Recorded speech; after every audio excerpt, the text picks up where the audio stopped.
Bien, en el marco de los martes filosóficos organizados por el Centro de Estudios Filosóficos del Departamento de Humanidades de la Católica y con el apoyo y coauspicio del Círculo Peruano de Fenomenología y Hermenéutica, tenemos el gusto de tener hoy día al profesor Miguel García Baró, quien es doctor en filosofía y profesor de filosofía en la Universidad Pontificia, comillas, de Madrid. Es autor de numerosos libros, entre los que se encuentran Ensayos sobre lo absoluto, en 1993, La verdad y el tiempo, 1993, Categorías, intencionalidad y números, Introducción a la filosofía primera y a los orígenes del pensamiento fenomenológico, 1993, Edmund Husserl, 1859-1938-1997, Introducción a la teoría de la verdad, 1999, Vida y mundo, la práctica de la fenomenología, 1999, de Homero a Sócrates, Invitación a la filosofía, del 2004, Filosofía socrática, del 2005, Del dolor, la verdad y el bien, el 2006, La compasión y la catástrofe, Ensayos de pensamiento judío, del 2007, y otras obras más. Asimismo, ha publicado numerosos artículos en revistas especializadas y traducido al español obras de Edmund Husserl, Franz Rosenzweig y G. E. Moore. El profesor García Baró es miembro asociado del Círculo Latinoamericano de Fenomenología, de CLAFEN. Ahora vamos a escucharlo en torno a reflexiones morales en torno a la reducción fenomenológica. Os dejo con el doctor García Baró. Muchas gracias. Estoy encantado, bueno, sobrepasado por la amabilidad de ustedes y su generosidad de haberme invitado a venir rápidamente aquí esta mañana. Y en principio el texto que, bueno, voy a leerlo, es una pena, ya no me gusta leer textos realmente cuando tenemos ocasión de poder estar reunidos en un seminario, pero en fin, ya que la ocasión parece requerir que realmente el texto sea leído, al final yo estoy escribiendo, digamos, un último libro. Y ese libro, claro, me preocupa constantemente y esta viene a ser como, la titulo no presuntuosamente, La meditación fenomenológica fundamental. Espero que no presuntuosamente, no hay la menor intención de eso, porque se trata en ella de una presentación de los temas sobre los que querría yo trabajar ya el resto de lo que me quede de vida filosófica. Los 5 pasos en los que está dividido mi texto, un poquito largo, pero yo creo que en una hora un poco escasa da tiempo a leerlo. Si ustedes se aburren o se cansan, pues díganmelo y interrumpimos antes. Los 5 pasos son, primero, sobre sabiduría y prudencia, segundo, sobre la acción, tercero, sobre la abstención, la epogé, cuarto, sobre los presupuestos de la abstención, 5, sobre el acontecimiento. Recordemos algo, para empezar, sencillamente esencial. La filosofía primera tiene 2 modos de ser definida.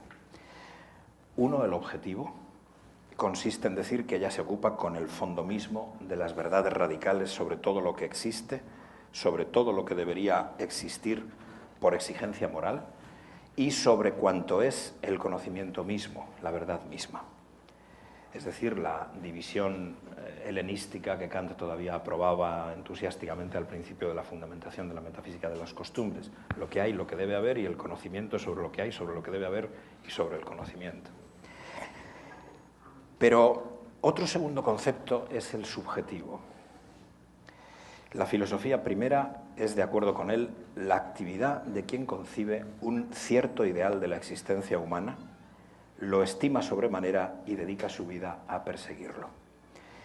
Este ideal es el de la máxima responsabilidad por las verdades sobre las que se construye la acción en que consiste la vida del filósofo. Porque la certeza primitiva es que la acción es el tejido de la vida personal y en ella, gracias a ella, a causa de ella, sobreviene, en la medida en que de uno mismo depende, el logro o el malogro de la propia existencia. y que la existencia no se malogre es el primero de todos los imperativos. Ambas definiciones son correctas, pero la primacía corresponde a la segunda. Verán que es un texto muy elemental, pensado mucho más para estudiantes de grado que para quienes están aquí, me disculparán por ello. Veámoslo en otra perspectiva. Hay dos opiniones clásicas y perfectamente opuestas sobre el aspecto subjetivo de la filosofía primera. Una, la de Aristóteles, que gustan muchos de repetir y no siempre a cuento, consiste en suponer que el hombre no se ha dedicado a ella más que cuando ha tenido ya antes cubiertas todas las necesidades, incluso los principales entre sus lujos, y un poco hastiado quizá de ese logro extraordinario, levanta los ojos al cielo estrellado y empieza a considerarlo por nada más que el gusto de contemplarlo, de especularlo o reflejarlo en el propio conocimiento. Y así la filosofía primera sería un saber inútil de cuya inutilidad estaríamos especialmente orgullosos. A fin de cuentas, solo lo inútil vale por sí mismo y no como medio para algún fin extrínseco. La opinión contraria es la socrática, que empieza ya por afirmar que aunque sea casi en secreto y sin darse cuenta de ello, la vida no la puede vivir el hombre sin examinarla.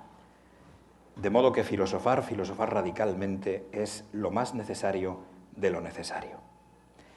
Pero lo interesante, puesto que notamos enseguida que ambas cosas son a su modo verdad, más que conciliarlas rápidamente, es reconocerles la raíz común que expresaba Aristóteles en uno de sus textos juveniles perdidos, refiriéndose a un proverbio de la época: no se le da un puñal a un niño. No hay filosofía sin un previo camino de formación que solo hasta cierto punto pertenece ya a la filosofía misma. Aristóteles formuló clásicamente esta situación cuando procuró establecer firmemente la doctrina de que las virtudes morales son el fundamento de las intelectuales, sobre todo en el sentido de que una vida humana no puede acceder a las excelencias intelectuales y con ellas a la dicha más alta si antes no ha logrado las excelencias morales elementales. Y éstas no se adquieren primeramente en un aula, sino en la disciplina de los deseos naturales bajo la guía, ya que no puede ser de la propia prudencia, de la prudencia de un maestro, y se reconocerá quién es un maestro cuando se vea a un hombre dichoso por su prudencia, gracias especialmente a su sabiduría. La prudencia y la sabiduría. He aquí las dos zonas esenciales del saber humano y los dos objetos de la investigación filosófica. Nadie nace prudente, nadie nace sabio. Pero la cuestión de mayor relevancia, la pregunta a la que corresponde la primacía óntica, si hablamos con aquella célebre fórmula de Martin Heidegger en la introducción a Ser y Tiempo, parágrafo 4, no es la que atañe a la sabiduría, que quizá no estará mal formulada como el problema del sentido del ser, según quiere el mismo Heidegger, sino la que atañe a la prudencia. Esta pregunta no es la que indaga por el sentido del ser, sino la que se dirige al misterio del bien perfecto y de la vida personal que más se aproxime a él. En el griego de Protágoras, quizá el más grande de los filósofos antifilósofos que haya existido, y en el griego de Sócrates, el más grande de los filósofos, la pregunta primordial, la pregunta con primacía óntica, dice «ti esti hearete, ti esti autotokalon», que es la excelencia. La excelencia se entiende de mí mismo, y como la excelencia de la vida humana es la asimilación en la medida de lo posible al bien perfecto, conviene antes saber, ti esti autotokalon, qué es lo bueno mismo, lo bueno puro, lo simple y sencillamente bueno, lo que no es nada sino bondad. ¿Cómo debo vivir? Pues incluso para situar en el puesto adecuado a la sabiduría, primero tengo que haber aclarado en qué sentido es precisamente ella la que me asimilará al bien perfecto lo más que sea posible, y no, por ejemplo, el servicio absoluto del prójimo, teniendo en cuenta la infinita probabilidad que tiene en su favor el dicho de nuestro místico: a la tarde te examinarán de amor. Punto segundo, sobre la acción. Por esto el principio de toda filosofía es el análisis de la acción. Una vez que un hombre comprende que su vida, es decir, su irreemplazable scala paradisi, Es la serie continua de sus acciones, de sus actus humani, es decir, la serie de todo aquello de que se reconoce sujeto y de que puede arrepentirse. Esta es la definición mínima de acción que utilizo siempre. Algo de lo que yo pueda arrepentirme. Maurice Blondel, el profundo pensador agustiniano, y Søren Kierkegaard, el gran socrático cristiano, aunque también Friedrich Nietzsche, el desdichado desconocedor del amor absoluto, y Karl Marx, el hombre que quemó en su impaciencia las posibilidades de los caminos pacíficos hacia el divino Shalom, se han situado en nuestros tiempos en la perspectiva más justa. En sus huellas, otros contemporáneos, tales como Emmanuel Levinas o Michel Andry, sean cuales sean las distancias que todas las correspondientes propuestas concretas de filosofía primera nos merezcan luego. El análisis descubre 4 componentes en la acción. Uno de ellos, y luego veremos los componentes que están presupuestos en los 4 de la acción, los componentes, digamos, de la pasividad previa a la acción. Uno de ellos es inmanejable por el hombre, el carácter súbito de acontecimiento con que el presente nos asalta exigiéndonos una respuesta que por esto mismo tendrá siempre una porción de oscuridad, como si en el momento de la urgencia, en el caso serio, algo que quiere en nosotros como desde antes que nosotros mismos sugiriera la respuesta personal al acontecimiento. No me refiero al elemento de hábito, que podría en todo caso introducirse como quinto factor del análisis de la acción, ya constituido por la reiteración de mis acciones pasadas, sino precisamente a lo inesperado de la respuesta espontánea a lo inesperado. Blondel, como es sabido, llama a este factor voluntad que quiere, volonté voulante. Pero aunque quizá esta magnitud desconocida triunfe en el instante de la opción, hay además otros 3 elementos que sí quedan a la intemperie de la conciencia y a propósito de los cuales, además, cuando sobre ellos se trabaja como conviene, puede resultar una adecuación cada vez mayor entre lo que efectivamente queremos y lo que desde el fondo de nosotros mismos nos reclama una acción que no preveíamos.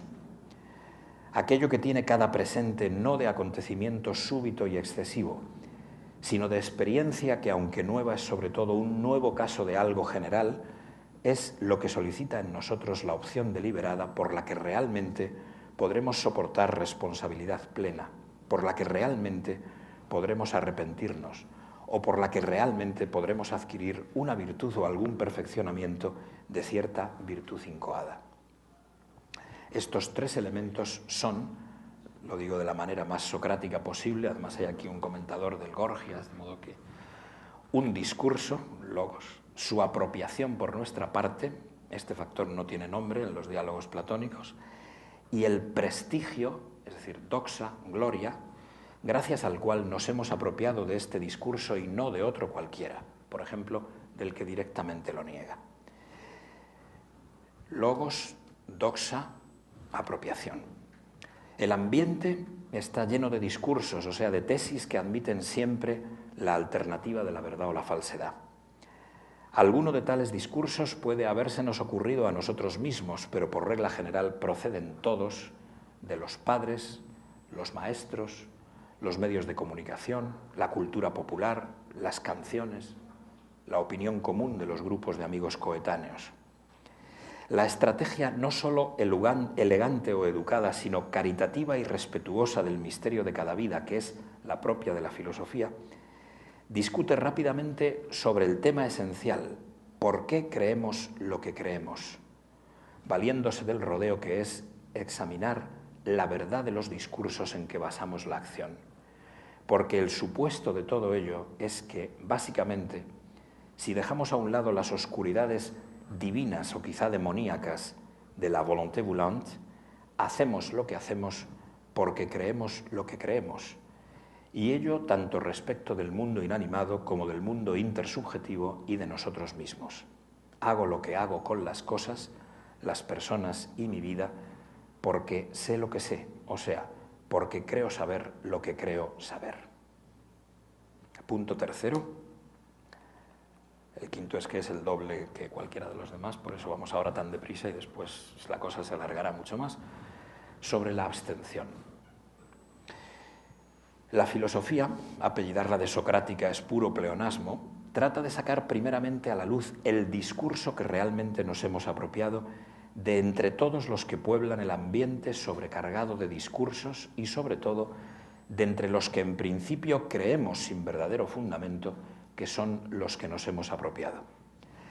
Lo hace con tanto respeto del prójimo y de uno mismo que no comienza por interpretar lo que ve que hacemos, sino que nos interroga en un gesto que se toma como extrema ingenuidad. Lo primero lo hace más bien Kant, lo segundo Sócrates. Nos pregunta por el bien y la excelencia, aunque en realidad está más bien preguntándonos por el mal y el temor, porque es mucho más evidente qué no queremos que qué sí queremos. Sabemos antes qué nos da más miedo que qué, que no, qué nos llenará de dicha, de paz, de bien perfecto, en la medida en que pueda de ello participar nuestra humana naturaleza. No hace falta reproducir aquí por menudo el procedimiento socrático. Suponemos siempre en él que hablar es un acto tan serio como cualquier otro, más quizá incluso. Luego, si se nos pregunta por el bien y la vida excelente, además de con nuestra propia vida, que hay que suponer que buscamos a cada momento que sea excelente, responderemos con la verdad profunda sobre el objeto al que se refiere toda nuestra acción, sobre el fin final, sobre aquello sin cuya presencia ante el entendimiento carece de objeto la prudencia. Y contestamos, y la filosofía nos hace sacar conclusiones de nuestra respuesta, conclusiones que se siguen perfecta, deductivamente de ella, pero que suelen estar pronto en contradicción directa o con la primera de nuestras afirmaciones o con nuestra acción cotidiana. Y si derivamos deductivamente de una premisa una contradicción teórica o práctica, es que esa premisa que adelantamos es sin duda falsa. No hemos hablado todo lo seriamente que actuamos fuera del diálogo, fuera de la filosofía, como si la filosofía fuera la única cosa que va en broma y que es juego y falta de seriedad en medio de nuestra ajetreada vida, buscando, sin filosofía, claro, el bien perfecto, quizá confiando a ciegas en lo que nos pide el cuerpo, o sea, la oscuridad de la volonté volante convertida de pronto en decisión positiva. La antigüedad consideraba que la filosofía empieza de veras en el momento en que el hombre que trata de responder cuál es su concepción del bien y la vida perfecta, ve que todo lo que logra decir sacándolo de su pobre saber queda refutado y por fin gira y gira, porque la tesis décima que se le ocurre coincide con la primera que ya antes se le ocurrió. Este giro es un vértigo insufrible, un mal espantoso, un vacío imposible de soportar. Y por mucho que un hombre llegado a esta situación se empeñe en decirse ¿qué me importa a mí de la filosofía y de mi falta de palabras? Seguiré viviendo como hasta ahora, ya no podrá hacerlo. Por fin buscará de veras, y no con el fondo oscuro de sí mismo, con el vientre o a lo más el pecho, sino también y más con la cabeza. Se ha vuelto de verdad prudente y se gira hacia la sabiduría. El primer objeto de esta será irremediablemente entender a qué gloria de los discursos nos rendimos sin haber debido hacerlo. Y la ética antigua puso el dedo en la llaga justamente insistiendo en lo que yo acabo de afirmar. Nos es tan claro el objeto del temor y tan poco claro el bien perfecto que convertimos en nuestra dicha simplemente evitar eso que nos llena de miedo. Tratar de conseguir este fin es la ruta real de nuestra vida, pero por ella, gracias a la filosofía, vemos que hemos preferido al bien perfecto otra cosa muy diferente, hasta habernos acostumbrado a identificar estas dos metas tan distintas. Hemos hecho, para decirlo en términos del maestro Eckhart o de Simone Weil, de un ídolo nuestro Dios. No hemos rezado la oración esencial, Dios mío, líbrame de mi Dios. Nos hemos conformado, hemos bajado el listón de nuestra esperanza. El motor de nuestra vida es entonces el miedo, la presunta evidencia en que se basa toda sofística. Trasímaco, en el libro primero de República, lo ha expresado a la perfección. Él acaba de recordar al filósofo lo que todo el mundo desde que tiene uso de razón sabe con certeza, que la vida y la historia están en manos del poder, el dinero y el ansia de fama. Que en definitiva lo que más tememos los hombres es que al no ser líderes allá donde estemos, otros lo sean en nuestro lugar y nos hagan daño y logren que todo el orden social se enderece al bien de ellos y al perjuicio de los demás. Así, como Protágoras sabía muy bien y medio enseñaba, ya también él era en cierto modo un maestro de la enseñanza indirecta a sus oyentes, ávidos de liderazgo, la vida humana es temor del prójimo, 1000 veces más peligroso que la naturaleza o los dioses. Un hombre prefiere morir físicamente a morir en vida, o sea, a ser despreciado por todos, a caer fuera de los márgenes sociales, a que nadie lo reconozca ni lo valore. Un hombre no quiere ser, sino que ansía parecer. Una vez que parezca y que seduzca pareciendo, ya tendrá quizá tiempo y vagar para procurar ser un poco eso que parece, aunque este trabajo será ya desde luego mero lujo, mera diversión en y por algo superfluo. La filosofía primera en sentido subjetivo no es sólo radical responsabilidad por la verdad esencial que guía el camino de la vida, sino justamente valentía, carencia de miedo. Porque cuando Trasímaco, o sea, y permítanme el trazo grueso, la literatura entera desde Eurípides, la historiografía entera desde Tucídides, ha volcado su presunta evidencia de evidencias encima de la cabeza de un hombre, éste se atreve a responder como si hablara por su boca un niño: déjame que lo piense. Déjame que lo piense, en efecto, no vaya a ser que el mal no es el que me tratan de hacer, ni siquiera el que logran hacerme a veces, sino el que yo hago a los demás y a las cosas, y con ello también a mí mismo. Déjame un espacio, un tiempo, una abstención, epogé. Saben que abstención es literalmente epogé, la traducción literal. Déjame un espacio, como una payasada dentro de la seriedad de la lucha por la vida, por el reconocimiento, por el poder, para que mi razón, no mi miedo, decida si en efecto solo hay motivos para el miedo en la existencia del hombre o también hay otra fuerza sorprendente, la mera fuerza de la evidencia, de la verdad, frente a la cual el miedo pierde su mordiente. Y ya solo con hacer este gesto, y con que Trasímaco entienda un poco, un mínimo de este gesto, recordáis que Trasímaco no lo entiende, Trasímaco dice: Sócrates, se te están cayendo los mocos, y saca el pañuelo para sonar a Sócrates, ¿no? Porque a ver quién tiene que pensarse que la historia entera no es simplemente, luego pasaremos a eso, como decía el Husserl final, ¿no? Das Unverständliche, das Selbstverständliche, Unverständliche, sino que este es un problema todavía previo a ese. Pero con que Trasímaco entienda un poco, un mínimo de este gesto, la filosofía ha probado que, en efecto, la evidencia no es lo mismo que el afecto violento, que la verdad no es lo mismo que lo que seduce y consuela del miedo pánico, porque es verdad, es evidentemente verdad, que nos tenemos que conceder esa abstención a fin de poder analizar todas las posibilidades. No vaya a ser que aceptar lo que no debemos aceptar se convierta en el principio radical del mal, chico en sus comienzos y enorme al final cuando la vida se pierda y malogre y lleve, en la medida en que tal cosa cabe, a otras vidas también hasta las puertas de la desesperación y la nada. Acabamos de descubrir así el tema esencial de la filosofía primera, tomada en sentido objetivo, una vez que su fase inicial, la que vengo llamando subjetiva, primordial, queda provisionalmente examinada. Inútil decir que mil y mil cosas se descubren desde aquí esperando el trabajo del alma, mejor dicho, del centro mismo y la existencia toda de cualquier hombre. Y no valdrá que nadie alegue que no tiene tiempo, que no es listo, que no tiene fuerzas. El filósofo es quien supera la tentación formidable del anillo de Giges, del anillo que nos vuelve tan líderes que hasta nos hace invisibles, o sea, anula para nosotros a todo prójimo incómodo, como se cuenta en el famoso relato de Heródoto que ha elevado a reflexión radical Platón en el libro segundo de República.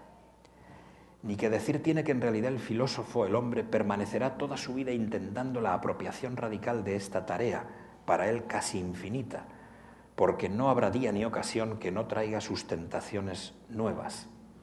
Cada mañana hay que recomenzar. La subjetividad es la verdad, sostuvo en este sentido el autor del Postscriptum no científico a las migajas de filosofía, editado por Kierkegaard. Sócrates murió por amor al prójimo. Una vez comprobado, este es mi tema para pasado mañana en Santiago, una vez comprobado que el oráculo tenía razón y su interlocutor ignoraba que ignoraba, Sócrates no se iba a casa, sino que permanecía junto al enfermo. Y así fue como lo odiaron, porque el fondo oscuro de la voluntad es menos angélico, seguramente, de como lo pinta, en definitiva, Blondel. Si añadimos a la tensión socrática la esperanza infinita, absoluta, teologal, propia del cristianismo, que tan bien empalma con el socratismo, aún comprenderemos mejor cómo y por qué la subjetividad es la verdad. Y acabamos también de ver cómo el paso decisivo para poderse hacer cargo de una teoría de la verdad en sentido objetivo, sin olvidar un solo momento la apropiación subjetiva, sin olvidar un solo momento que un niño no debe llevar un arma mortífera en su mano irresponsable, es el distanciamiento, la abstención respecto de la masiva evidencia presunta de las cosas que jamás hemos examinado, pero que nos vienen más que sugeridas en la forma de las orteguianas creencias a través de la lengua materna misma, la educación, las instalaciones sociales elementales, nuestro mismo cuerpo.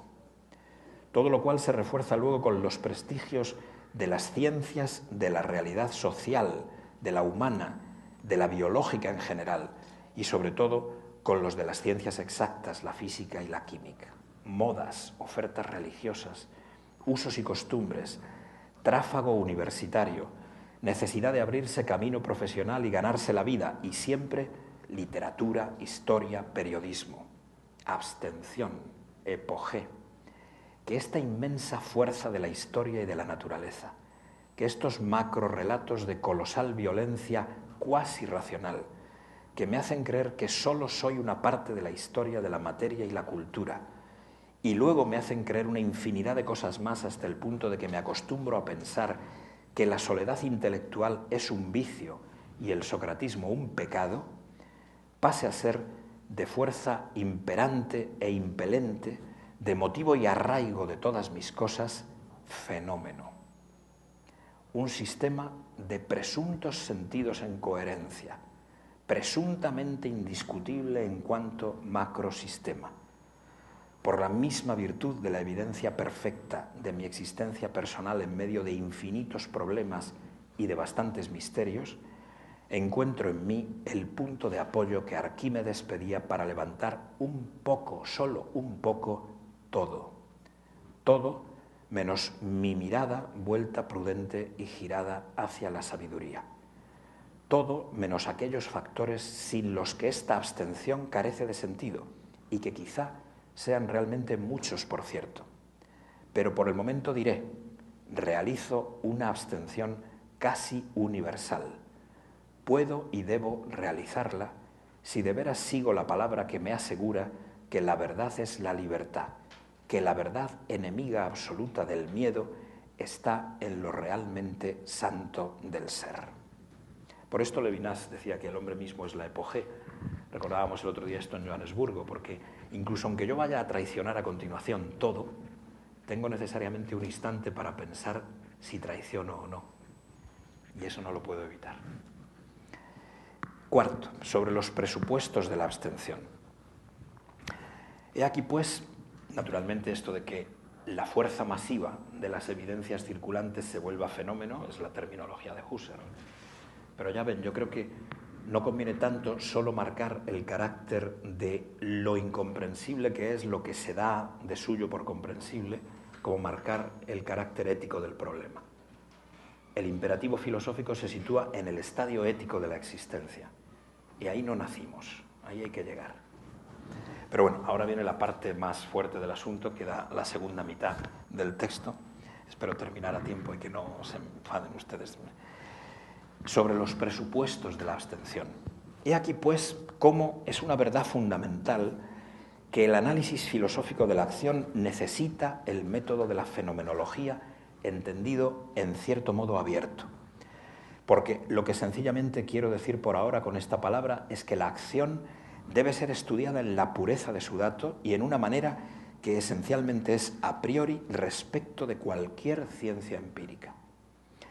Necesitamos primordialmente una, digámoslo así, ontología regional fenomenológica de la acción humana, en la que tendrán que encontrar sus raíces, como quiera que ello sea en concreto, las restantes investigaciones filosóficas. La siguiente verdad capital de la filosofía es que los movimientos existenciales que están presupuestos en la concepción de la idea misma de la filosofía pertenecen indisolublemente a la temática de la misma filosofía primera. Por cierto, no haber observado esta verdad me parece que ha sido el defecto básico de la ontología fenomenológica más radical que conocemos, la de Michel Henry. Y en ello estriban las dificultades insuperables en las que creo que desemboca este, por lo demás, genial ensayo de filosofía primera.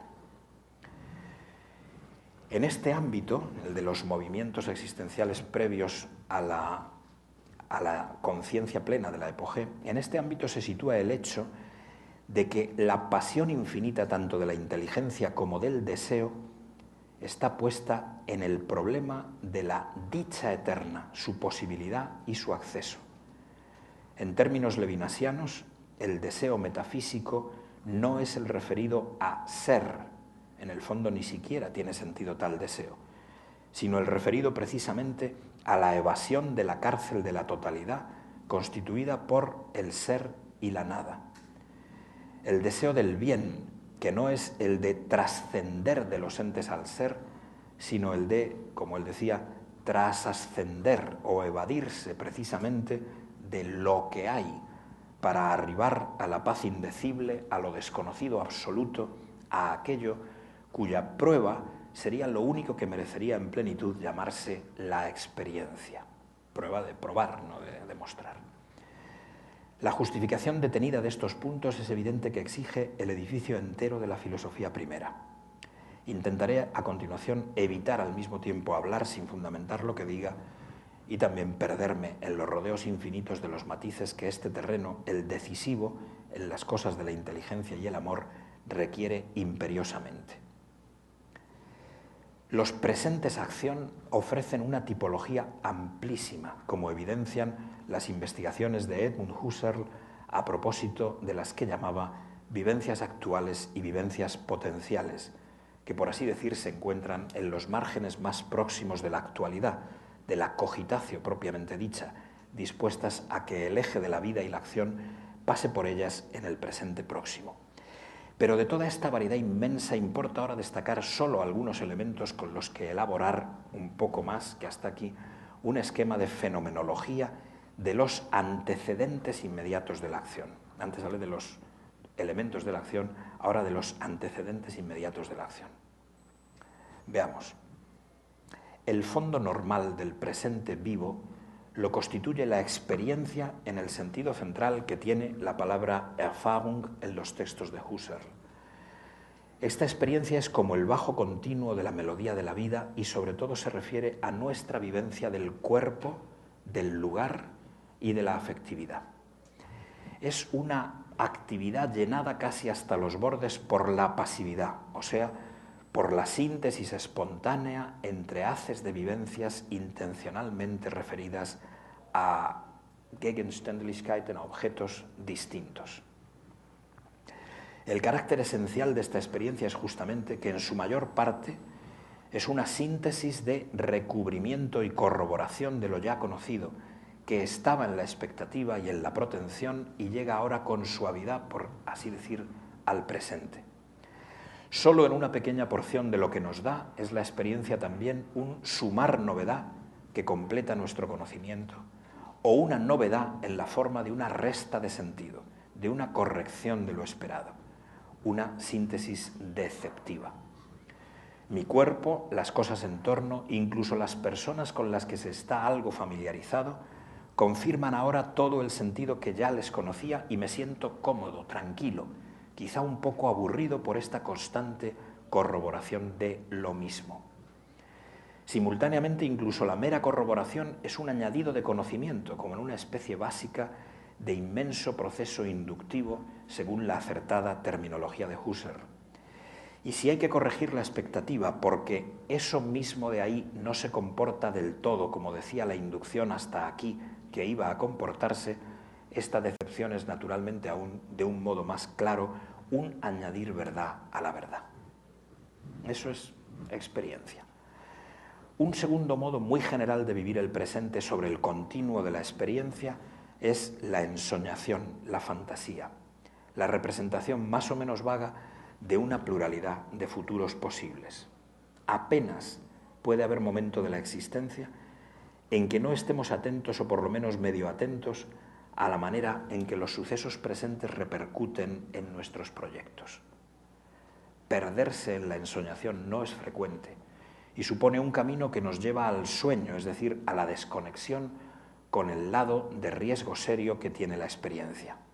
En el sueño tampoco cesa esta, pero seguramente se le amortigua lo que más claramente es en ella doloroso. En cambio, reelaborar el futuro propio es una eterna cuestión para todo hombre. Sin imaginación, ni siquiera se deslizaría la experiencia por la pendiente de la protección y la expectativa, pero menos aún sería posible el factor moral en nuestra conducta. Pero hay aún otros modos de vivencia pasiva o preactiva del presente, de alguna manera apoyado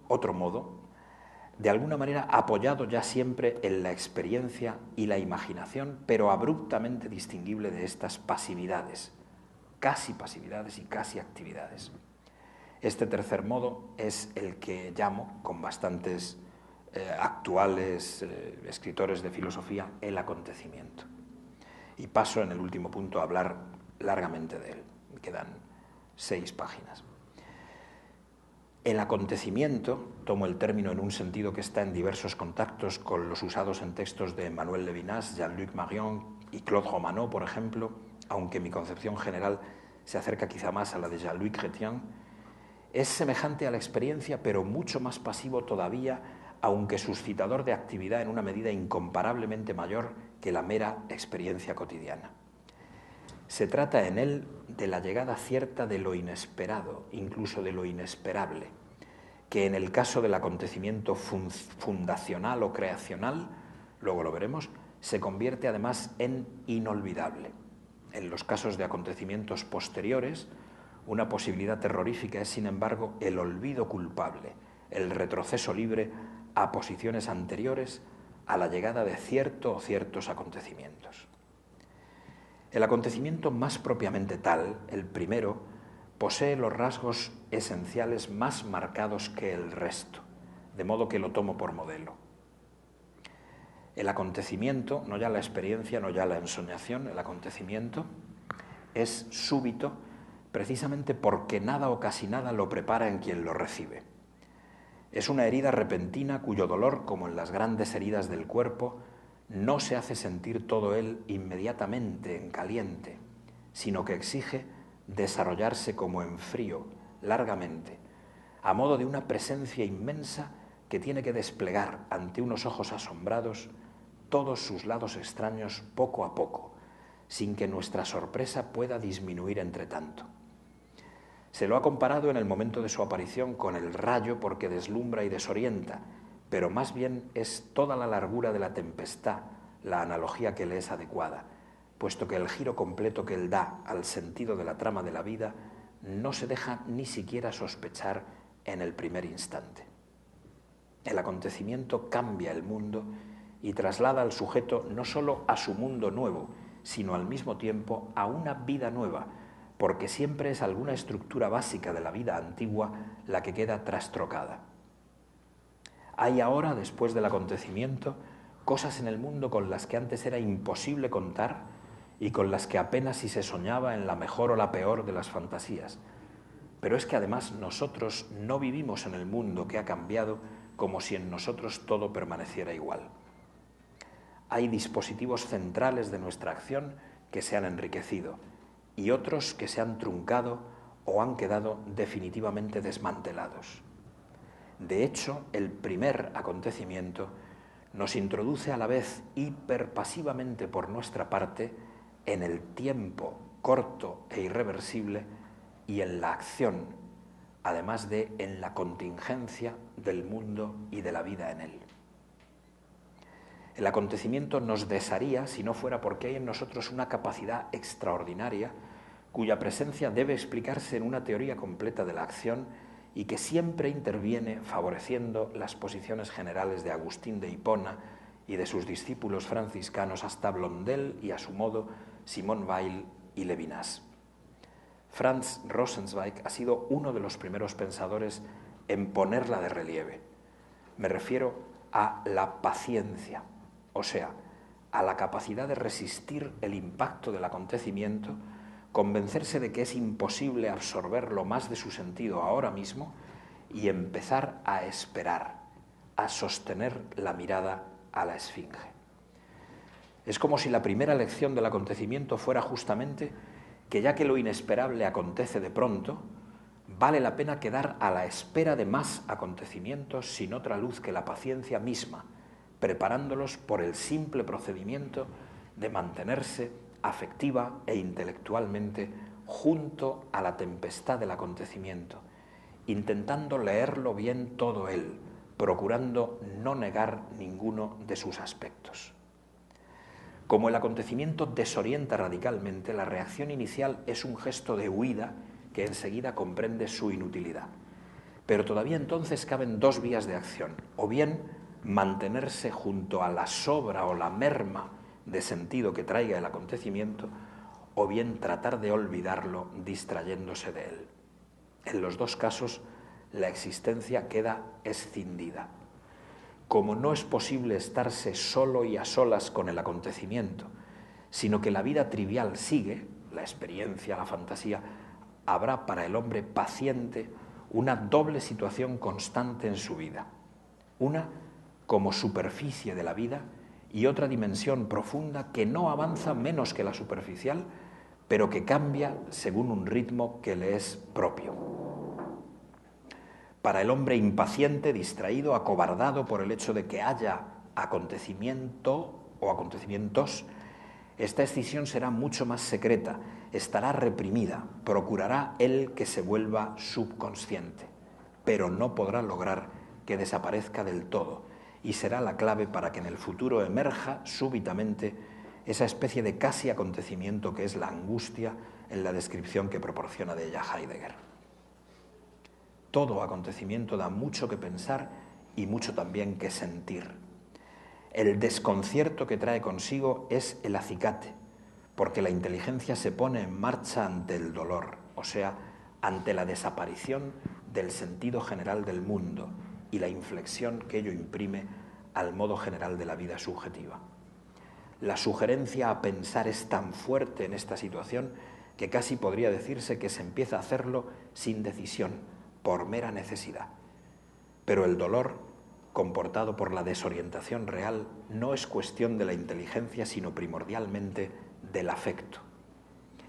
Y no tendamos a separar demasiado lo que en realidad está unido en el centro de la existencia, en el corazón, según sabía aún Pascal, que no había olvidado el significado que esta palabra tiene en los textos de ambos testamentos bíblicos. En efecto, el corazón que se calienta, el órgano del espíritu de finura en el sujeto, no es sino la atención que se decide por mirar todos los matices de la situación, y en especial de aquella que un acontecimiento introduce. Cuando se piensa algo desde todas las perspectivas que realmente ofrece, esa inteligencia ampliada, morosa, interesada, es ya corazón cálido. Y el corazón tiene sus razones que la inteligencia fría, o sea, parcial, ruda, alejada de la inmediatez fenomenológica de la existencia, tal y como es, no entiende, ni ve siquiera. Las pasó ya siempre por alto, o mejor dicho, se las escondió a sabiendas con el miedo que le inspiró la dureza del acontecimiento real. ¿Qué hace que un hombre sea paciente, es decir, valeroso, y otro sea impaciente y escoja la distracción, la permanencia olvidadiza en el miedo, esa forma de la desesperación que es, según Kierkegaard, la desesperada, el desesperado no querer ser sí mismo? Esta es la alternativa fundamental e inicial, y no es verdad que todos tengan que responder al acontecimiento creacional con la misma estructura existenciaria, o sea, con la caída y el encubrimiento. Y no se trata tampoco del pecado original que no entró en la vida de Adán tan joven. La lección más dura, grave, importante, inesperada que da la vida en forma de acontecimiento inolvidable es, como ya he recordado, forzarnos a entrar en el tiempo irreversible y corto, que quizá luego una metafísica cualquiera intentará interpretárnoslo como el río que hay que cruzar para, después de vadearlo, reconocer que no existía.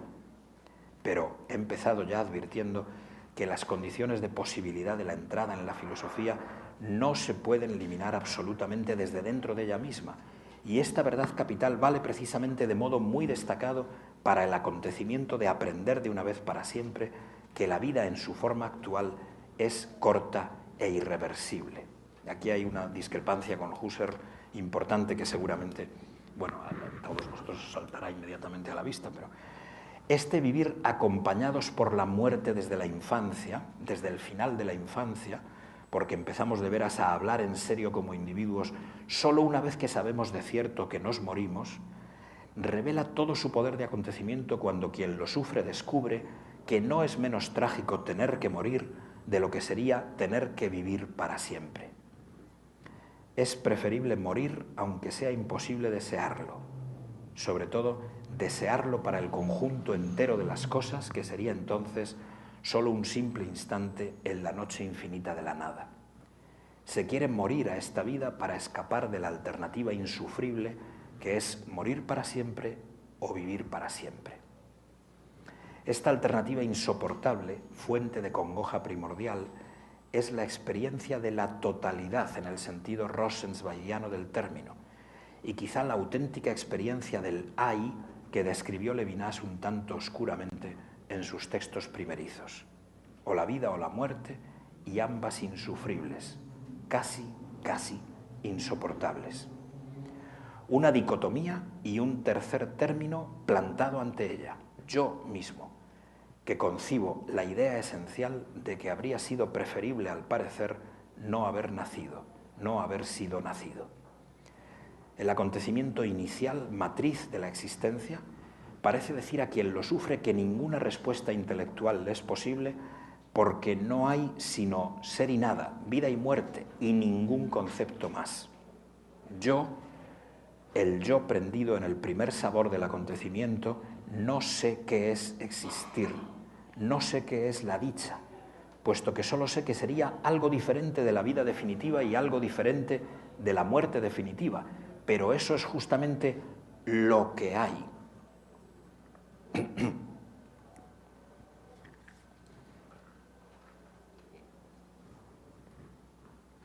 Misterio para siempre en adelante del ser y de la felicidad.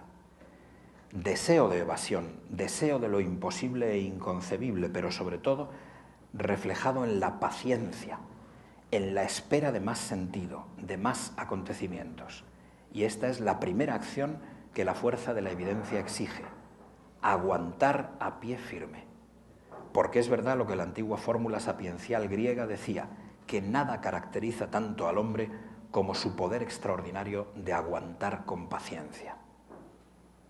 Si los meros pensamientos no hacen más que ahondar la herida, y si quizás soñamos un momento con que querríamos morir pero para revivir y sin memoria de haber ya vivido y muerto, de modo que encontramos una base inmediata fenomenológica para el anhelo de Orfeo, aunque comprendamos también desde el principio que el mismo Orfeo necesita dejar a un lado en lo inconcebible el objeto del verdadero deseo metafísico, las islas de los bienaventurados, la liberación, el nirvana. Solo nos queda recurrir casi desesperadamente al espíritu de finura. Hemos empezado a vivir justamente ahora en el tiempo irreversible y corto. Reconocemos que estas mismas características suyas lo hacen apasionante, porque las situaciones no vuelven dos veces, porque todo es urgente, irrepetible, y en todas partes es como si se abriera un bosque insondable de posibilidades, de modo que si tomamos ahora una cualquiera, ella dé paso a muchas cosas que se ocultaban como a su espalda, pero a la vez dejen de ser posibles infinitas otras cosas por las que no nos hemos decidido y que habrían conducido a infinitas otras posibilidades más que ahora desechadas jamás conoceremos ni soñaremos. Es la selva selvaggia de lo interesante, del gozo y del dolor, del sentido más y menos pleno. Vale la pena concentrarse en toda la riqueza de la realidad porque sé ya que amo aunque no pueda saber qué, dado que no amo ni la muerte ni esta forma de la vida. Pese a que no entiendo cómo pueda haber otra que sí sea amable y que esté ya siendo la deseada con infinita pasión, pero a oscuras.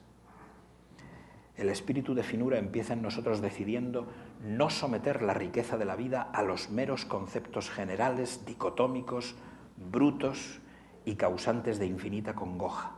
Ser y nada, todo y nada, haber y no haber.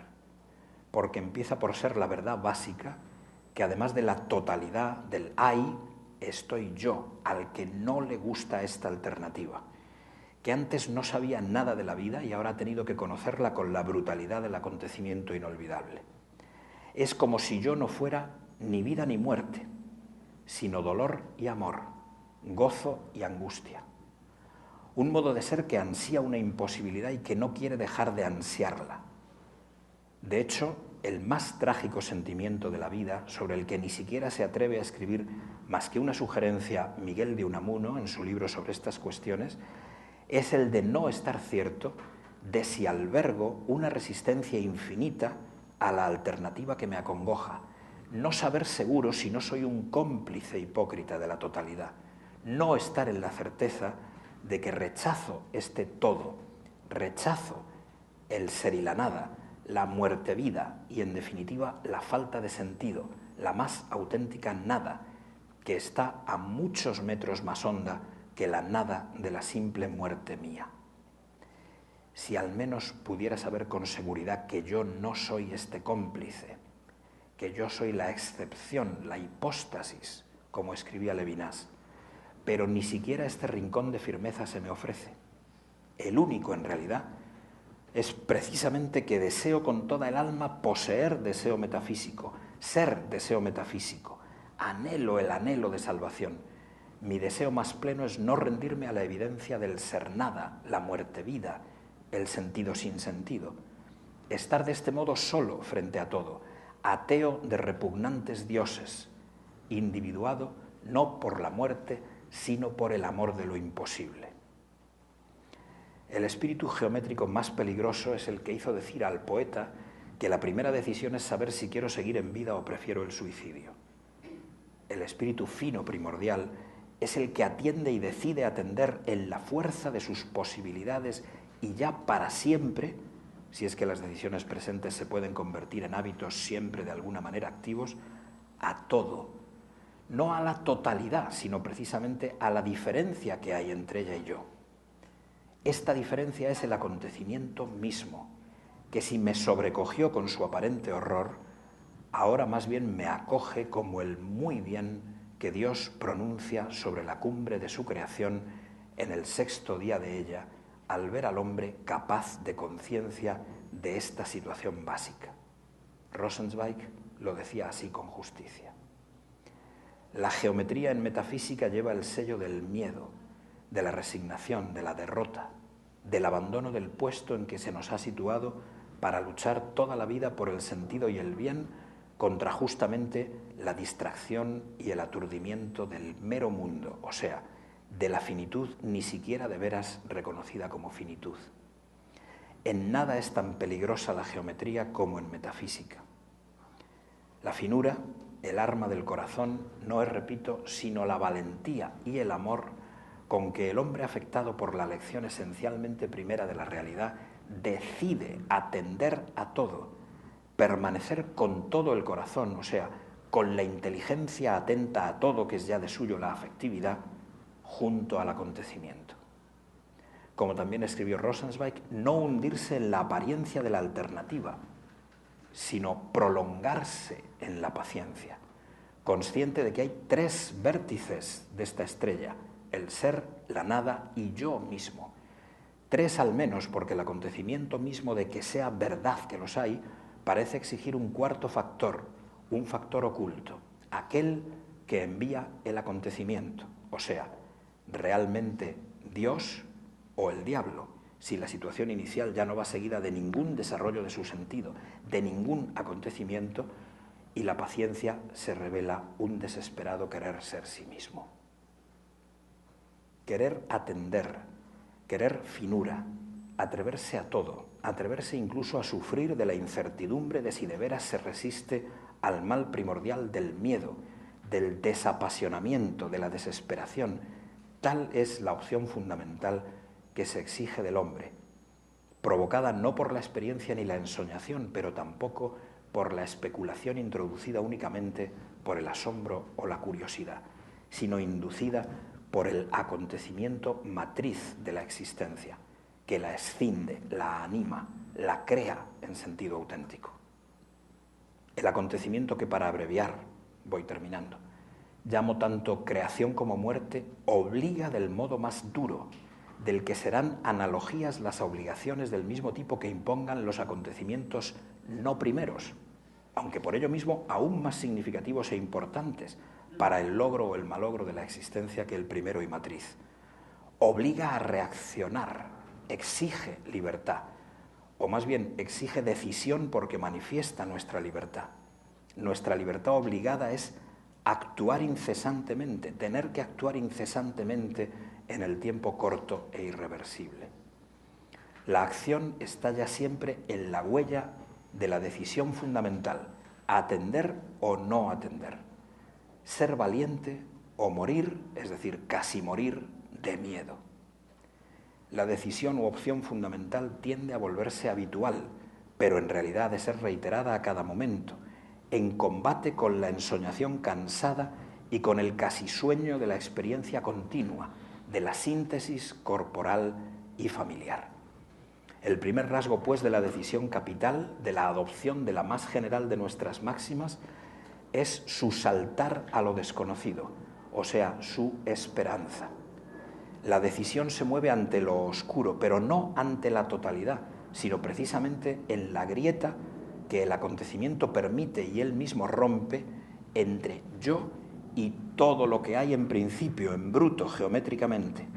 Salta con buena esperanza, sin saber, mejor dicho, con el mero saber proléptico de que la paciencia vale la pena, de que lo incomprensible es al mismo tiempo lo apasionante, de que el acontecimiento tiene la esencial posibilidad de reiterarse, pero del mismo modo que el acontecimiento no es a priori, sino la forma misma primera de lo a posteriori, también la decisión que él exige es a posteriori, la forma segunda de lo a posteriori. Cabe analizar su inmediato antecedente y su inmediato consecuente, pero como decía perfectamente Kierkegaard, ella misma es real antes que posible, ella misma es la actualidad de la libertad. No sé a dónde salto, pero sé que decido entre dos vías más que entre dos posibilidades. Estas vías se me abren por el hecho mismo de saltar hacia ellas. Solo son dos, la del riesgo y la del miedo, o sea, la de la pasión infinita y la de la finitud. Solo el amor lucha realmente con la muerte y solo él, pero luchando con ella, dejándose afectar y hasta herir por ella y sus noches del sentido, tiene la capacidad de vencerla. Gracias.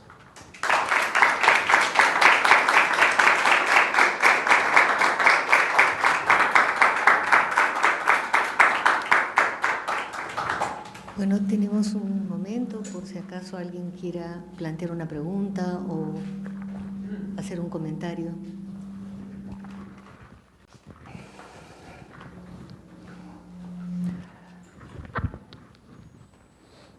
Qué mal leer las cosas, aunque se tengan preparadas no hay que leerlas, hay que decirlas. Esto es una... ¿Pero qué hubieran dicho ustedes? Vienen ustedes de Madrid, desde Johannesburgo y tal, y no traen un texto para leer. No, sí, lo traigo, hasta lo dejaría, pero es una pena solo leerlo. Ya ven si les parece la diferencia con Husserl, por ejemplo, ¿no? En que, claro, la filosofía termina por poder decir que la muerte y el nacimiento pueden ser simplemente el despertar y el dormir de una mónada, y que esta mónada puede tener tan larga duración como, en fin, el tiempo mismo infinitamente largo, ¿no?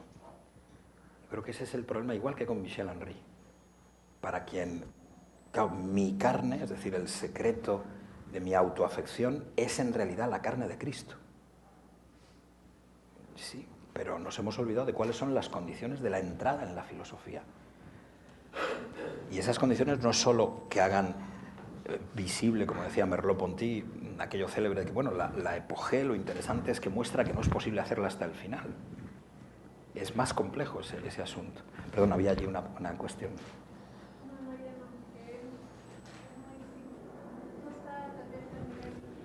No, por Dios, pero si esto es muy elemental, es solamente... A mí me interesa enormemente, fíjense, es una bobada casi, pero el otro día lo decíamos de una manera mucho más fácil en Johannesburgo, pero más interesante precisamente por más fácil, ¿no? Este problema de la tesis de Aristóteles, ¿no? No se le da a un niño un Kalashnikov. Es decir, no se le da a un niño una ontología y a ver que funcione con ella. Eso no tiene sentido, eso es fundamental. Claro, estos temas he estado ciertamente buscando si en los... Ahora hay los grandes problemas de la fenomenología que aún no se han publicado, pero que tenemos más o menos una versión, en fin, no creo que sea pirata porque procede de gente buenísima y justísima, pero en fin, la tenemos antes de que se publique. Y veo que Husserl no entra, a pesar de todo, en esta cuestión, digamos, kierkegaardiana. Y a mí eso me parece absolutamente fundamental, decisivo. Y claro, si frente a Husserl, pues pasamos a Heidegger, claro que... Permítanme decir, yo creo que Heidegger es un desastre. Dicho, en fin, ya sé que hay muchos heideggerianos por acá y tal, pero permítanme decirlo claramente. O sea, si hay algo contra lo que me parece que yo estoy filosóficamente es contra la importancia que se concede a Heidegger. Ni siquiera a su originalidad, que es mínima. Prácticamente no hay un tema que Heidegger no saquee de alguna parte y no lo reduzca en su importancia. Por ejemplo, la cuestión misma muerte. Bueno, Rosenzweig no había leído a Unamuno, pero entre Rosenzweig y Unamuno plantean el problema de tal manera que no hay mucho más que decir. Bueno, en fin, fíjate. No puedo dejar de pensar durante la conferencia en las condiciones morales del conocer filosófico que plantea Scheller, y quería preguntarle cómo lo relacionaría. Sí. Que son, digamos, para mí es otra manera de plantear la reducción, ¿no? Que es la idea del amor como la apertura a lo absoluto, la humildad para dejar que los fenómenos se muestren y el autodominio de ese centro vital que nos lleva a poseer las cosas, ¿no?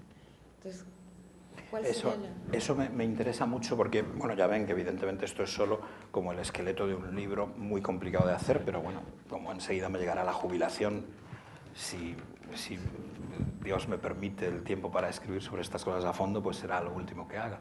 Aparte de comentar naturalmente el banquete y el teteto, porque sin eso no puede uno morirse tranquilo de ninguna manera. Pero la idea es precisamente que yo creo que esa manera de ver de Scheller es un poco ingenua. O sea, yo diría, hay dos maneras de filosofar. Una inicial, curiosidad infinita por todas las cosas, pero precisamente porque he descubierto este problema insoluble de la totalidad, del hay y la grieta, es decir, el misterio, no el problema, conciencia de misterio, no conciencia de problema, y entonces me lanzo, impulsado por eso, a la idea bien sencilla, bien adolescente, pero muy importante: quiero saberlo todo. No me puedo morir sin haber leído todo. Esto es una cosa evidente, o sea, ¿a quién no se le ha ocurrido? Hay que ser un monstruo a quien no se le haya ocurrido, pero ¿cómo me voy a morir sin haber llegado a leer todo lo que tenga importancia en este mundo? Y sin haber conocido a todas las personas que puedan decir algo sobre este problema insoluble que aparentemente es todo, del que nadie habla, que solo...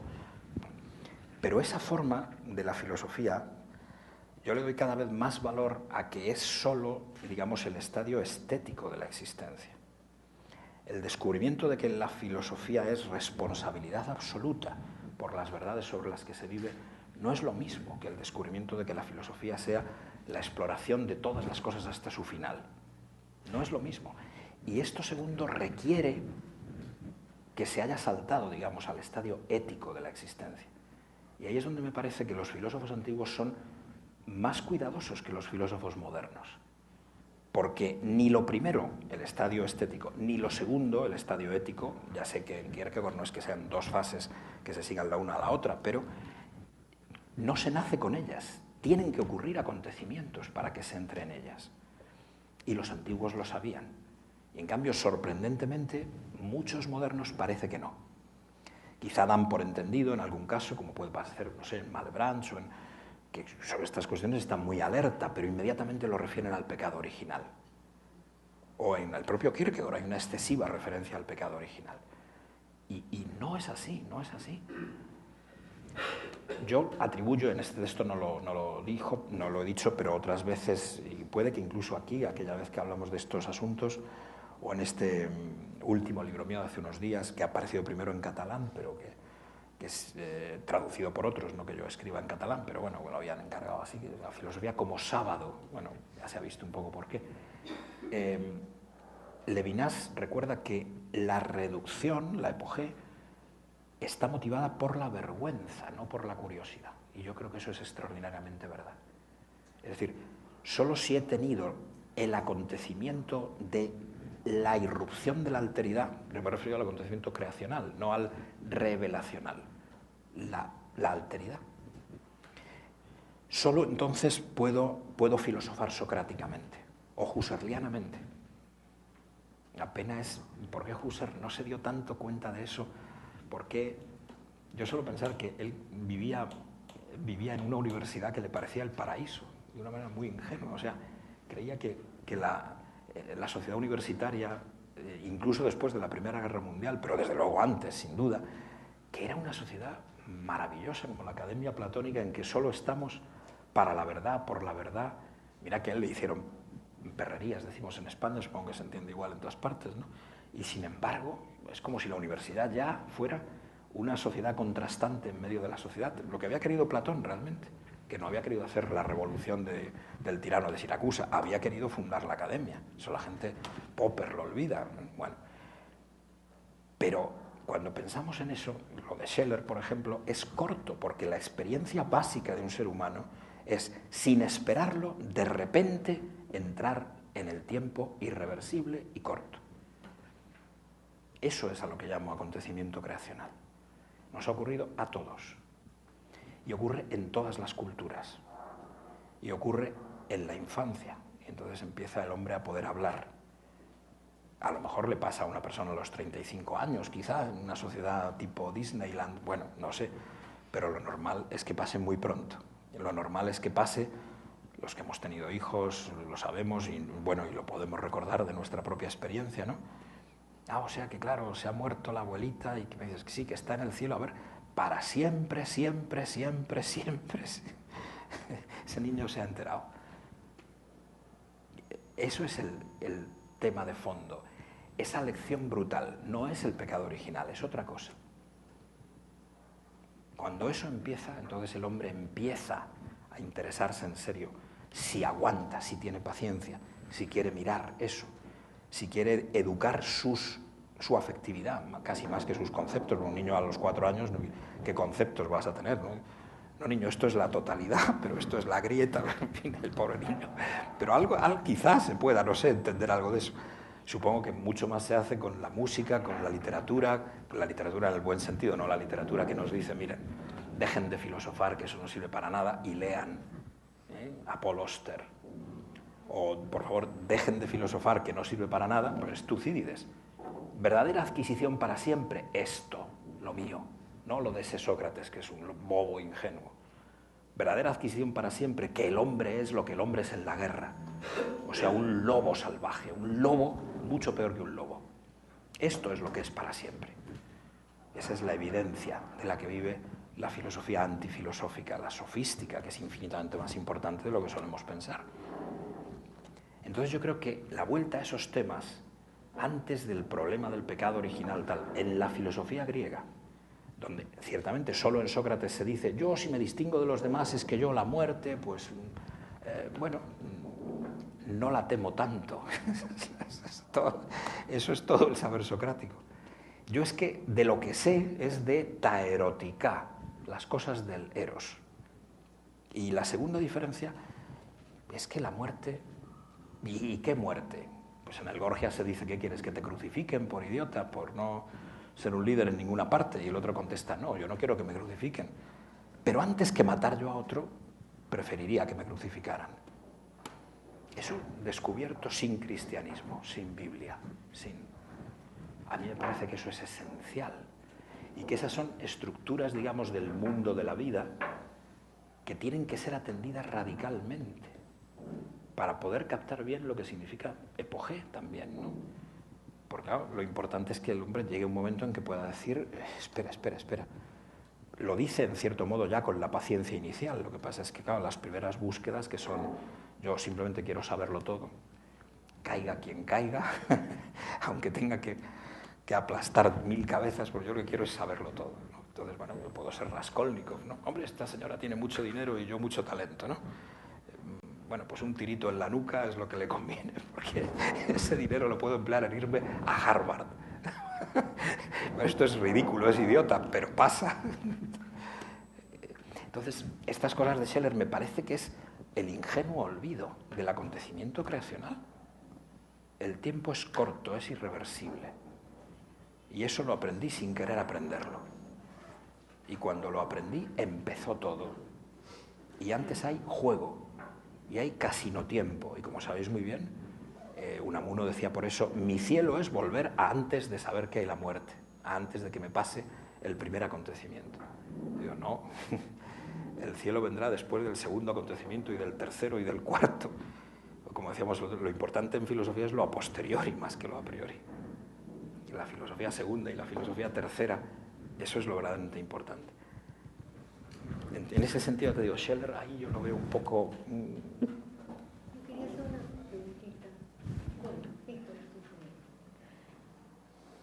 Perdón, sí, en el plan también de contrastar con otros autores respecto a cómo cultivar, ¿no? Cómo cultivar esta recuperación del acontecimiento, ¿no? Traerla a la discusión, a la familia, a todos estos espacios.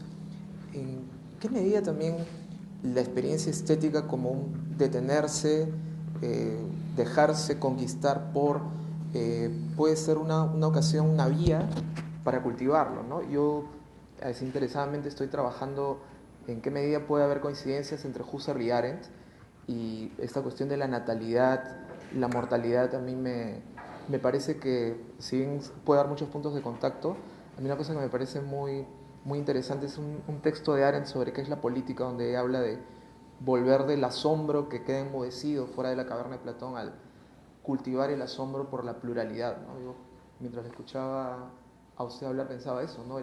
El acontecimiento de la pluralidad, de la maravilla, de la diferencia de las personas, pero que, al menos en el caso de Arendt, y yo en realidad sí lo veo también un poco en Husserl, ¿no? Cuando habla de la profundidad, del pecado, del oscuro, ¿no? Las grietas donde podemos caer, es también una pluralidad afectada, ¿no? Es más destruida, por lo inesperable. Creo que Arendt estaría de acuerdo del totalitarismo y lo que quiso hacer con la naturaleza humana, ¿no? Exacto. Entonces, sí. A mí me parece que, ciertamente no en el sentido del estético de Kierkegaard, pero que ese lado a mí me parece como que ofrece vías para reflexionar y sobre todo para actuar, ¿no? Yo desde luego creo que en la primera formación de un ser humano, para que pueda no perderle la cara al misterio, al enigma, ¿no? La educación estética es absolutamente esencial. Precisamente cuando veo lo que está pasando con los planes de estudio, por ejemplo, en España, ¿no? Que luego eso además tiene el peligro de que después se hace en España un desaguisado y a continuación los mexicanos lo imitan, los argentinos lo imitan y Dios sabe si no hasta ustedes, por Dios, no hagan. Pues el desaguisado es que no hay prácticamente educación estética y que la única hora semanal que quedaba para una reflexión de orden, se llamaba ética, ¿no? Solo una hora a los 16 años en toda la enseñanza, en la segunda enseñanza, pues también se elimina. Y eso ha dado lugar a que esta vez yo haya intervenido incluso públicamente en contra de esto y tal, pero bueno, da igual. Yo creo que sí, que ciertamente ahí lo que es importantísimo es que la música, los poemas, ¿no?, simplemente sepan evocar bien al niño dejado solo en esta abstención terrible, que esto es un problema compartido por todos los seres humanos y que la belleza es justamente, como decía Platón, claro, que la belleza es la primera sensibilización de lo eterno y que lo sorprendente es que tú, que estás prendido en esa terrible alternativa, sin embargo ves que el mundo es hermoso y que eso alimenta en ti un eros que es tu paciencia en realidad. Eros es recurso y miseria, pero es recurso, es recurso.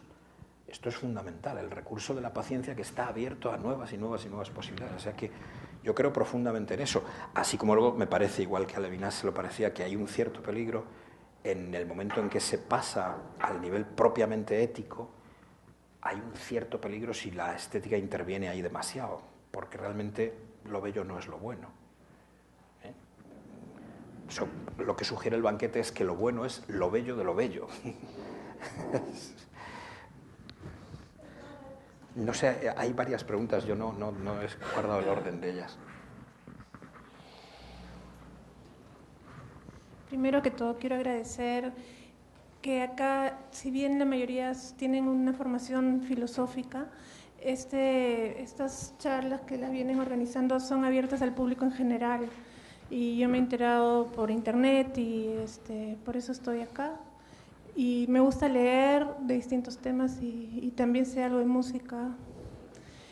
Y me interesa mucho el tema. Lo que quería decir solamente es que me ha sorprendido gratamente, o sea, de alguna manera, que usted toca toda el área filosófica, pero le ha puesto el ingrediente del corazón, de la parte afectiva, y eso a mí me ha llegado, porque ese equilibrio con ese toque afectivo incluso también hace contacto en alguna forma con una filosofía oriental al hablar de la huida, el nirvana, el misterio, el cristianismo. No sé si esos temas que poco se tratan, ¿no? A veces, o como que no son científicos o no son... pero lo ha integrado y eso a mí no sé si decir me conmueve o de alguna manera me da una luz para... Creo que por ahí hay que ir, ¿no? Abarcar más áreas, que no quedarnos en una línea divergente. Perfecto. Fíjese que Scheler ya interpretaba que el corazón era, en Pascal mismo, solo el órgano de estimación de valores. Eso no es el concepto radical de corazón. Y Pascal lo sabía muy bien. Yo creo que ahí Scheler comete una cierta limitación del asunto. El corazón, los textos bíblicos, es el centro cognoscitivo de la existencia. Por eso yo insisto en decir que, en el fondo, el espíritu de finura es lo mismo que el desarrollo del corazón. O sea, que la afectividad se calienta, como dice Pascal, cuando uno atiende a todo, no solamente cuando atiende restrictiva, geométricamente, como él dice. O sea, que afectividad no es simplemente algo, por así decir, irracional, no, sino que es justamente el calor que surge de ver que, además del problema, de los problemas, hay misterios, y atender a la infinita dificultad, a la maravilla del misterio. Entonces, eso se hace con la inteligencia, no se hace con la voluntad, ni se hace solamente con un deseo irracional, no. Y entonces es cuando el corazón se calienta en serio. Eso a mí me parece que es importantísimo recordarlo en filosofía. Bueno, yo siento, con lo que se ha hablado, que hay una asociación bien cercana a la propuesta de Merleau-Ponty en la parte justamente del análisis genético que hace sobre la infancia, ¿no? Hay acontecimiento creador en la medida que cuando el niño nace hay una relación intrínseca con la madre en la que todavía no son un individuo, ¿no? Pero que después hay el acontecimiento de ruptura con la madre, motivado por la madre, que justamente se llaman a veces las primeras depresiones, ¿no? Esa sensación de soledad que, claro, van a ir siendo poco a poco dadas, pero también que generan una vuelta al primer sentido del mundo, en este flujo temporal, ¿no? Entonces hay un acontecimiento creador ahí también, que es una visión fenomenológica bien clara y que no sé si tal vez podría comentar algo sobre eso. Yo es que si tomo así las cosas es precisamente porque hay una diferencia entre el psicoanálisis y la filosofía primera. Y entonces prefiero hablar de creación, ¿no? Más que para esos archiacontecimientos previos en realidad al fondo de toda conciencia, sobre los cuales yo reflexiono a medida que otros, por ejemplo, el acontecimiento alteridad se me descubre. Entonces es cuando soy capaz de referirme también a la confianza fundamental y a cosas así. Pero digamos, la verdad, a la luz de la conciencia, me parece que es más bien esta entrada en el tiempo irreversible.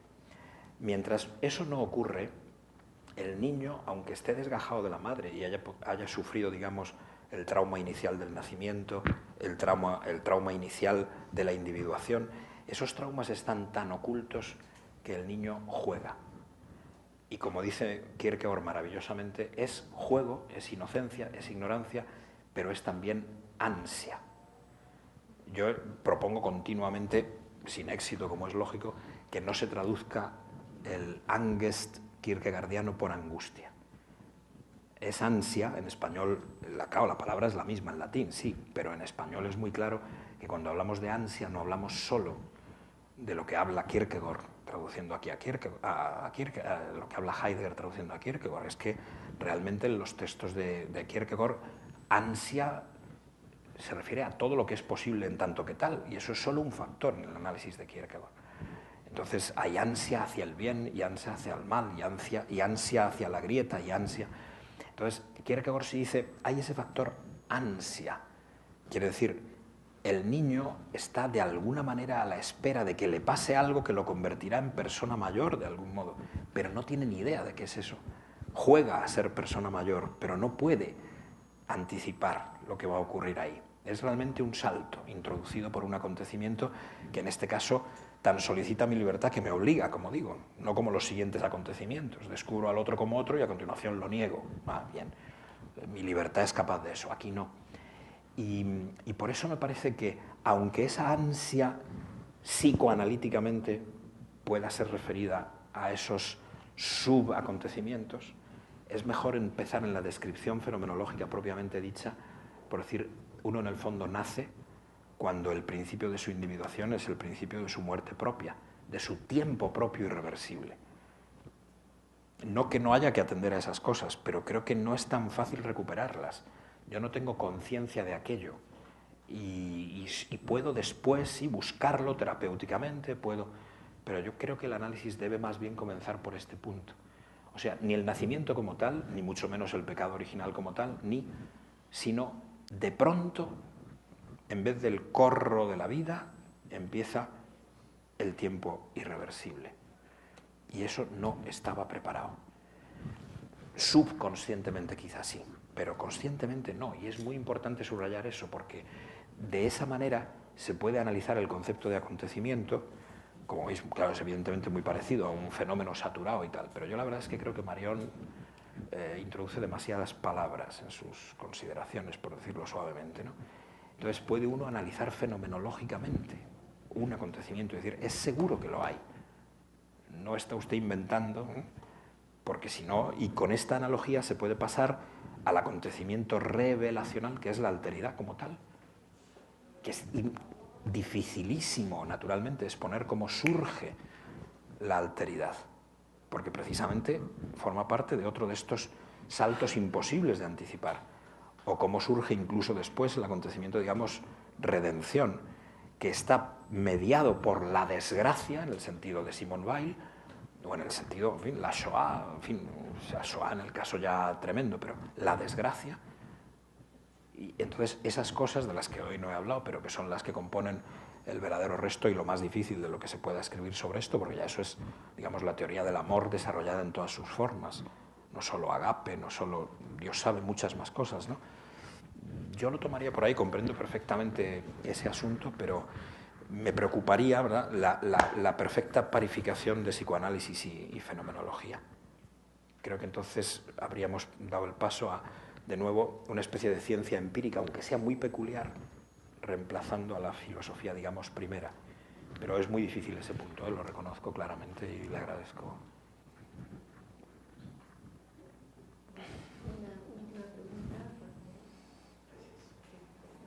Muchas gracias por su conferencia, sumamente interesante. Tenía dos preguntas breves. En un momento, usted, a propósito del deseo de evasión y de la paciencia de los sentidos, mencionó que en este punto ni siquiera se puede hablar de hipóstasis. No me quedó claro por qué no. Y la otra pregunta era, ¿qué relación encuentra entre la paciencia, el epogé y la pasividad? De acuerdo. Son preguntas muy complejas, responderé así brevemente.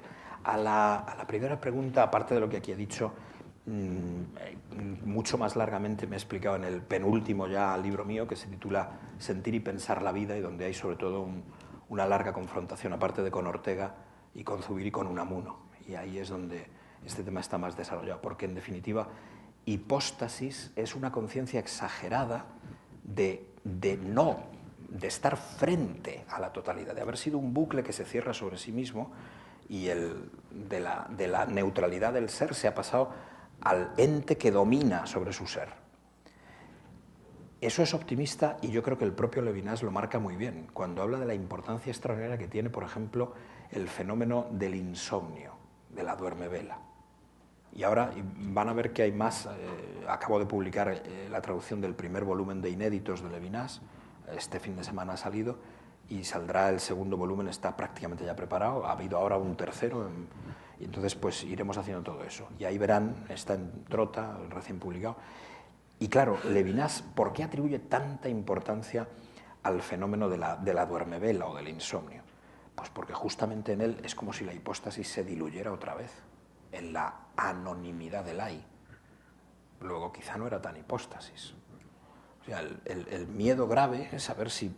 Pero aquí hay hipóstasis, aquí hay grieta, o en definitiva no somos más que lo que dice, bueno, pues lo que dice la teoría general de la evolución, la ciencia, y ya está. O sea, y todas estas preocupaciones se nos quitan con unas pastillitas.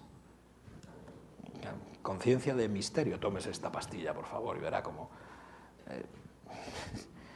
Esa es la diferencia entre... Por eso hay que decir, no, es que la filosofía, y la tenemos, ya veo que aquí también, en mi facultad es ciencia humana o social, ni ciencia humana ni ciencia social, o sea, es otra cosa, pero ya no tenemos facultades de filosofía, están asimiladas dentro de otro espacio. Eso creo que, por ejemplo, ahí Levinas muestra eso. Igual Unamuno, el sentimiento trágico no es que hay que morirse y uno no quiere, no, es no saber si uno no es cómplice de la muerte. Cómplice del buitre que me devora las entrañas.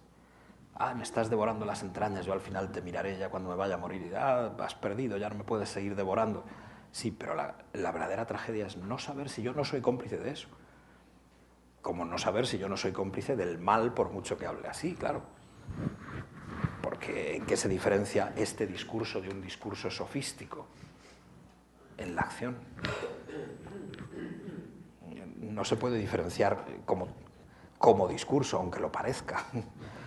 Sería un maravilloso discurso protagórico para luego introducir, claro, eso no... Y ese es el juego, por ejemplo, en los discursos del banquete platónico, ¿no? Una cosa absolutamente maravillosa sobre este asunto. Y por eso, si es verdad que la humanidad del hombre es como un inicio de epogé, de abstención, también es verdad que esa humanidad se puede traicionar plenamente en la desatención, en el sumarse triunfal a la totalidad. Y de eso, justamente, el totalitarismo es una muestra evidente. Pero, por favor, recuerden una cosa que es gravísima. El totalitarismo es el darwinismo social, llevado hasta sus últimas consecuencias. No interpreten el fenómeno nazi como una cosa verdaderamente única, que pasa de repente en 5 alemanes locos que consiguen contagiar a 20.000 alemanes locos y luego a 4.000 millones de polacos, ucranianos, todo, no. Es que en las universidades de todo el mundo, desde el año 10 o antes hasta el año 40, el darwinismo en sentido social era la teoría más progresiva de la ciencia de entonces. Y el darwinismo en sentido social, pues naturalmente lo que dirá será, bueno, recuerden los programas de eugenesia, por ejemplo. En Alemania se aplicaron como se aplicaron, pero se habían aplicado antes en los Estados Unidos, y en Francia, y en Suecia. Exactamente igual.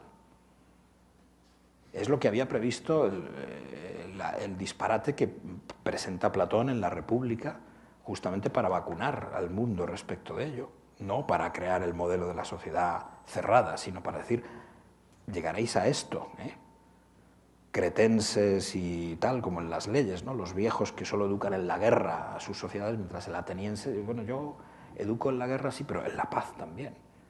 Cosa sorprendente, pero claro, en la República no, en la República es, oye, danos un Estado con lujos, es decir, un Estado canceroso, es decir, un Estado con ejército, es decir, y entonces, pues, no querías caldo, toma 3 tazas, como se dice en España.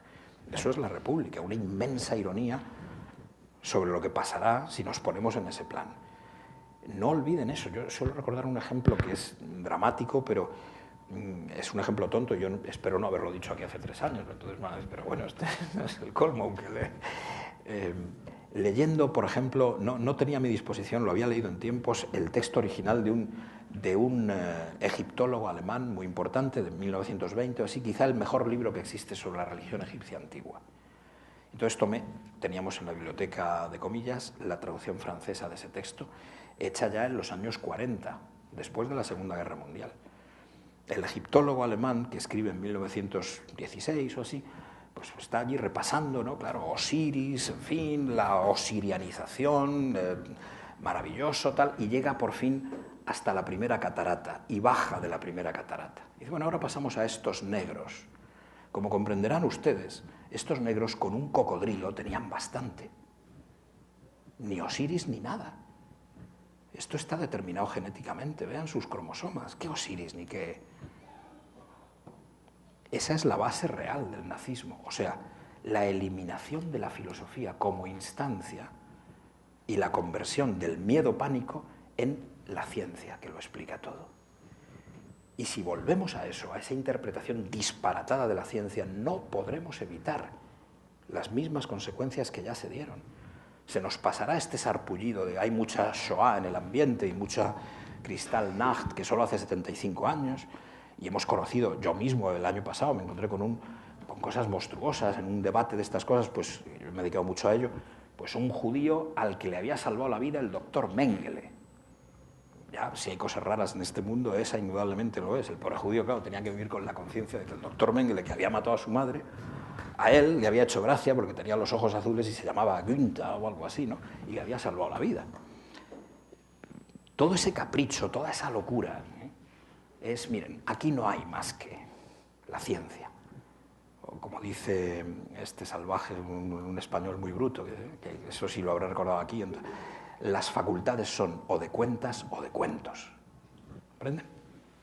Epistemología sumaria, o de cuentas o de cuentos. Entonces, claro, cuando se hacen cuentas, oiga, pues mírele los cromosomas a este señor, ¿no? Ah, pues mire, está destinado a ser esclavo toda su vida, él y su descendencia. Bueno, pues ya contamos con eso, ¿no? Esto es tremendo. Es curarse el misterio a fuerza de una dosis que ha permitido la modernidad de solo ciencia, en este sentido terrible, que naturalmente no es el sentido original de la palabra ciencia, y en eso Husserl tiene más razón que un santo, en fin, eso es. Pero diría un poco que eso es el... Bueno, muchísimas gracias. No, al contrario, por favor, yo no he hecho nada, pero...